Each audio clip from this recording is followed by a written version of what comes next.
Donc c'est ça l'essentiel du travail. C'est pour ça que le logiciel de bord, n'importe quelle situation, ben, il saura faire. Parce qu'il a fait des tests sur des situations extrêmement difficiles. Donc c'est ça que je voulais vous dire là-dessus. Donc c'est pas évident, mais bon, on est toujours capable de faire ça. Mais on ne va pas le faire de la même manière qu'avant, mais on va le faire cette fois-ci de manière optimale. De manière optimale, ça veut dire que moins cher et plus performant.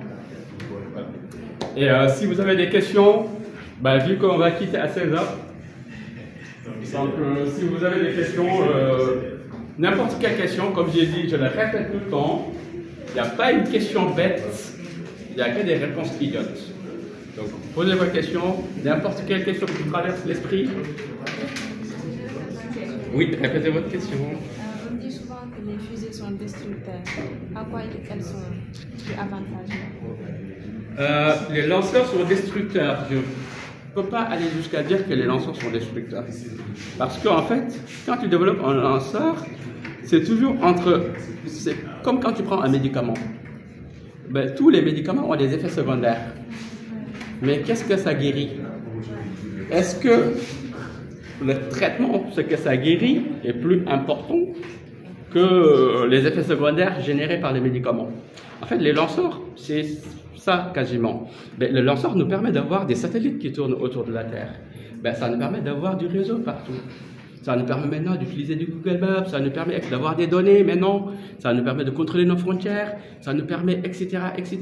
Donc, il y a le volet civil qui sert énormément les lanceurs. Donc, c'est ça qui est important. Même la partie où il y a des astronautes dedans, ça nous permet de connaître l'univers. Et la connaissance n'a pas de valeur. Donc, tu ne peux pas l'estimer, c'est immense, en fait. Donc, je ne peux pas dire que les lanceurs sont destructeurs. En fait, ça dépend de ce que tu en fais.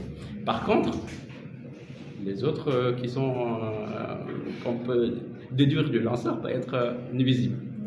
Voilà. Je suis d'accord. J'aimerais savoir, si une fusée est en train de voler dans l'espace, Oui. entre-temps, s'il y a une panne, qu'est-ce qui va se passer? Ouais, c'est ce que je parlais tout à l'heure, le cas dégradé et le cas avec anomalie. Parce qu'en fait, comme elle a dit, un lanceur c'est extrêmement sensible. Parce qu'on peut dire que c'est une bombe. C'est une bombe, pourquoi? Parce que la fusée est grande. En plus, il a des réservoirs qui sont de l'hydrogène et de l'oxygène. Donc ça peut exploser. Donc si on est dans un cas dégradé, et que le logiciel de bord peut gérer, il le gère, il veut voler et partir avec ce cas dégradé.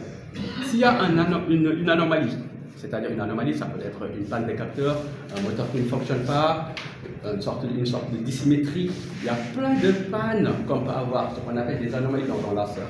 Mais tous les lanceurs, ils ont un système d'autodestruction.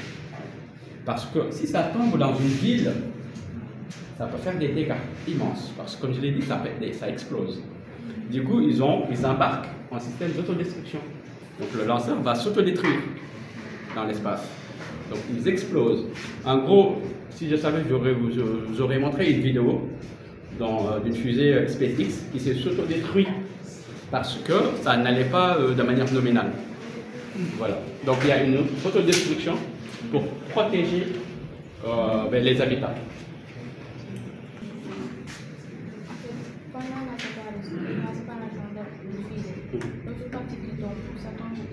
Si ça tombe, il y aura des dégâts.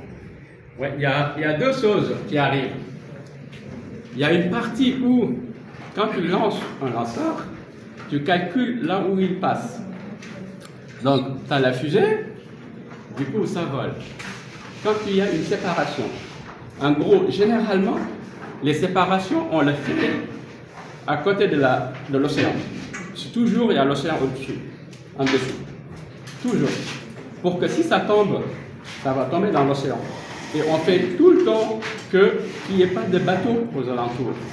Il y a cette partie-là. Il y a aussi l'autre partie qui continue, qui sort de l'espace et qui libère les satellites. Cette partie-là aussi, après, il va tomber. il va tomber. Donc, ce qu'on appelle de la désorbitation. Donc, on va choisir où on va tomber. Donc, le moteur va désorbiter.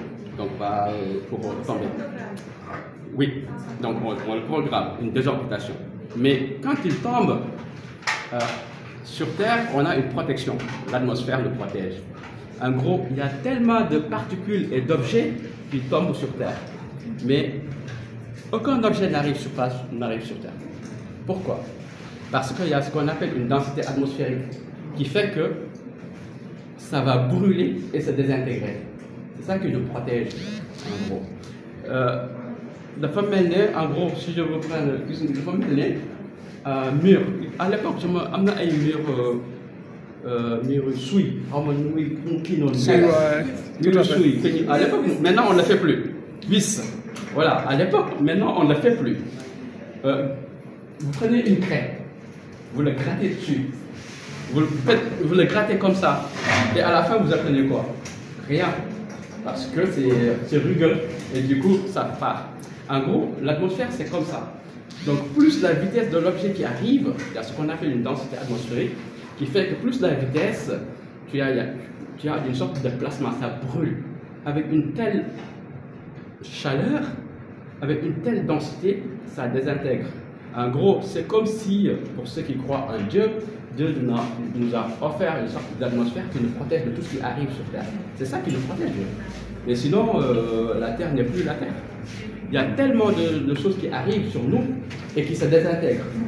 Voilà. Donc c'est ça qui fait que si ça tombe, ça désintègre. Parfois, il y a des petites parties qui arrivent, mais généralement sans dégâts.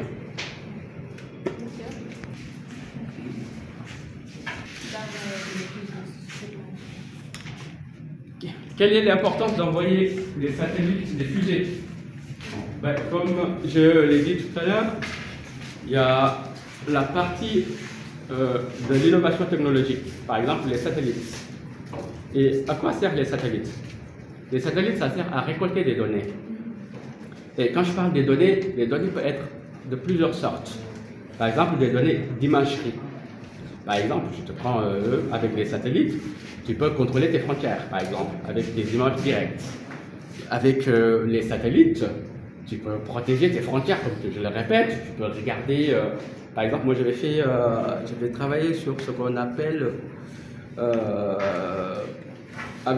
des observations satellites pour regarder, vérifier ce qu'on appelle des terres arables.